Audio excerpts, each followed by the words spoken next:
From adolescence to menopause, she suffers malnutrition in all phases of her life. She is an adolescent girl. Hello all, this is Riddhi Rajput studying in 9th standard of Anand Vidya Vihar School, working on the project titled Sahi Poshan Kare Beti ki Sehat Roshan.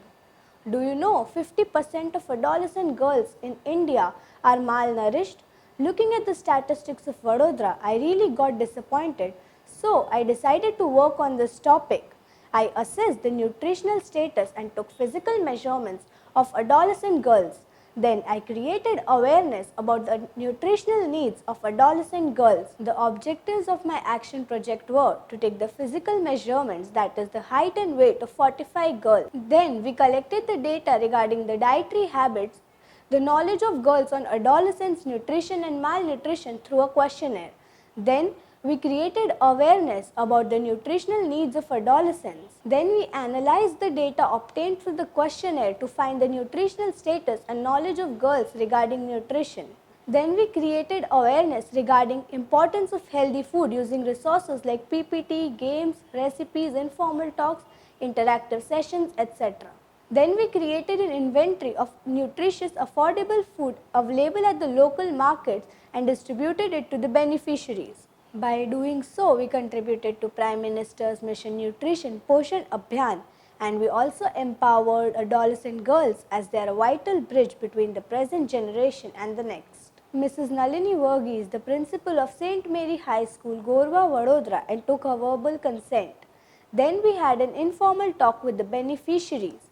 Then we conducted physical measurements, height and weight.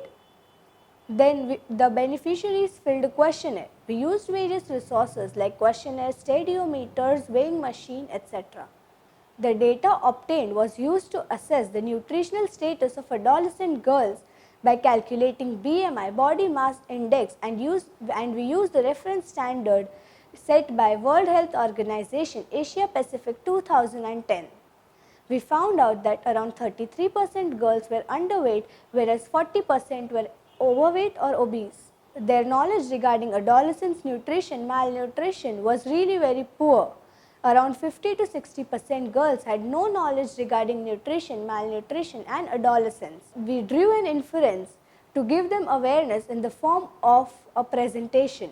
This is the general history of the beneficiaries. These are the various answers that the beneficiaries gave when being asked in the question. Equal percentage of girls were vegetarian and non-vegetarian.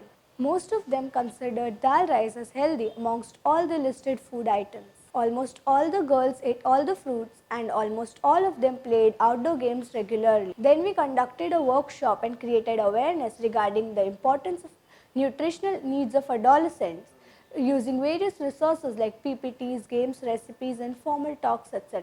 Then we developed an inventory of locally available affordable food items and distributed it to the beneficiaries. Here are a few glimpses of the resources that we used. I created an account on Instagram and a page on Facebook to widen my reach. There were many challenges that I faced, but the real challenge was for an adolescent girl like me to transform other adolescent girls. Girls had poor knowledge regarding adolescents' nutrition and malnutrition, maybe because this was the first time they were getting oriented to a concept like nutrition. Time management was another big challenge as we had to manage their timetable with mine. The beneficiaries were shy to express their queries and doubts, but with many interactive sessions, they came up with a lot of confidence. Learning. Firstly, I learned how to assess the nutritional status of adolescent girls using reference standards like World Health Organizations.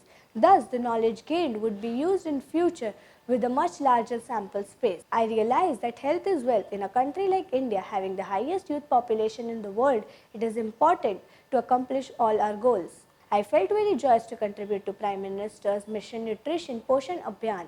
I experienced a deep sense of satisfaction while I was imparting knowledge to girls of my age.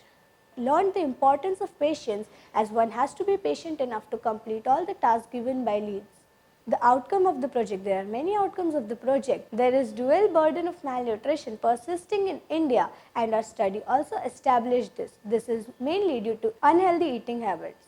Interventions done in the form of awareness can create a significant impact in the youthful minds of these girls. Girls became more self-confident about the nutritional needs of adolescents. This study also sensitized me that interventions done in this form can create a significant impact. We had a total of 45 beneficiaries and our reach was almost 200. We did this project in 24 days as the school was closed due to Diwali vacation, and we spent a total of Rs 500 for this project. I was satisfied with the stepwise execution of this project and would certainly continue it in the future with a larger sample space. The dual burden of malnutrition is rampant not only in rural areas but also in urban areas. Awareness campaigns should be followed at regular intervals as they can curb malnutrition. I was very happy that Riddhi approached my school for her project because these days our children are on to fast food. They don't bother or care that whatever food that they are eating is junk food, which is not helpful in their growth, and they are not aware of the foods that help them to grow, and especially the foods that help them in their adolescent growth as girls, which leads to anemia and lack of blood as they start their menstruation. So her project has brought an understanding of the things or the food that they should take to have a healthy growth, to be a healthy girl child, to be a healthy adolescent and a healthy youth, and after that as a healthy mother, because all girls will ultimately become mothers to nurture their future generations. At the end, I would like to say, कहीं शहर की जगमग रोशनी, कहीं गांव की हरियाली, पोषित आहार तो सरकार बंटवाती, फिर भी कुपोषित है जनसंख्या आधी. Kuposhan से सुपोषण cure. This is Riddhi Rajput signing off. At the end, I would also like to thank LEADS, which helped me develop skills of a leader. Thank you.